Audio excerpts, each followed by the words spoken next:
Iran Israel વચ્ચે થઈ રહેલા યુદ્ધની અસર હવે દુનિયાભરમાં દેખાવા લાગી છે। સુરતમાં ઓનલાઈન એલપીજી ગેસ બુકિંગ બંધ થતા ગેસ એજન્સીઓ પર મોટી લાઈનો લાગી હતી। ઈરાન અને ઇઝરાયલ અમેરિકા વચ્ચે થઈ રહેલા યુદ્ધની અસર દુનિયાભરમાં દેખાવા લાગી છે।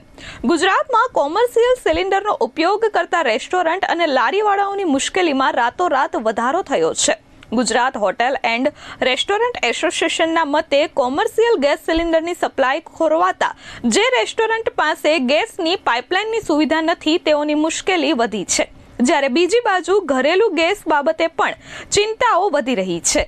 સુરતમાં ઓનલાઈન એલપીજી ગેસ બુકિંગ બંધ કરી દેવામાં આવ્યું છે, જેને લઈ ઘરેલું ગેસ વાપરતા લોકોની લાઈનો ગેસ એજન્સીઓ પર લાગી ગઈ છે। દ્રશ્યમાં તમે જોઈ શકો છો કે લોકોની ગેસ એજન્સીઓની ઓફિસો બહાર મસમોટી લાઈનો લાગી ગઈ છે। ઓનલાઈન બુકિંગ બંધ થતાં લોકો હવે ચોપડી લઈ ગેસ એજન્સીની ઓફિસો પર બાટલો નોંધાવવા પહોંચી ગયા છે।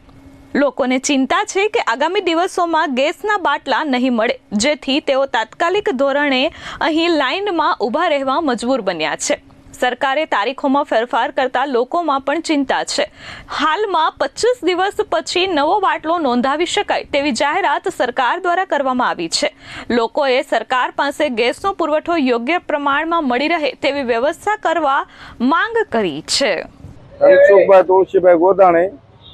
મારું નામ છે। મારો બાટલો લખવા માટે હું અહીંયા આવ્યો છું। ઓનલાઈન બાટલો બુક નહોતો તો એ માટે આવ્યો છું, બરાબર। આપણે અત્યારે ત્યાંથી મારે લગભગ 15 કિલોમીટર આજુબાજુ થાય છે। ત્યાંથી હું અહીંયા અત્યારે આવ્યો છું, બાટલો લખાતો નથી એટલે એ માટે આવ્યો છું।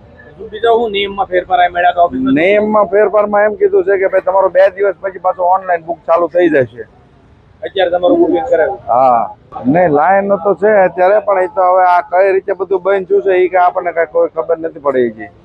मेरा नाम नसीम बानू, ये मैंने नाम चेंज कराया, मेरे घर वाले गुजर गए तो मेरे नाम पे कराया। 2000 रुपए का खर्चा करा मैंने उसे 2000, तो फिर बोले बाटला नोंधा गया। 8 दिन हुआ जी, बाटला आया नहीं। घर पे से भी फोन करते तो यहाँ पे उचकते नहीं हैंगे, तो बाटला नोंधाता नहीं हमारा, तो उसकी प्रॉब्लम है हमारे को। हाँ, तो बाटला नहीं है तो हमारे को खाना बनाने में हर एक रमजान महीना चलता है तो सभी चीज की एक ही बाटला आएगा मेरा चोपड़ी के ऊपर, तो इसके लिए करके मेरे को परेशानी होती। तो फोन उठाते नहीं, हमें बाटला नोंधाता नहीं हमारा। पहले रेगुलर आता था बाटला? हाँ, पहले बराबर आता था। अभी 8-1 दिन से तकलीफ है बस। अभी यहाँ सब लाइन में खड़े थे, आगे जाने नहीं देते, बोलते लाइन में खड़े रहो, आगे जाके बात करेंगे तो खबर पड़ेगी क्या बोलते। ब्यूरो रिपोर्ट S24 न्यूज़, सूरत।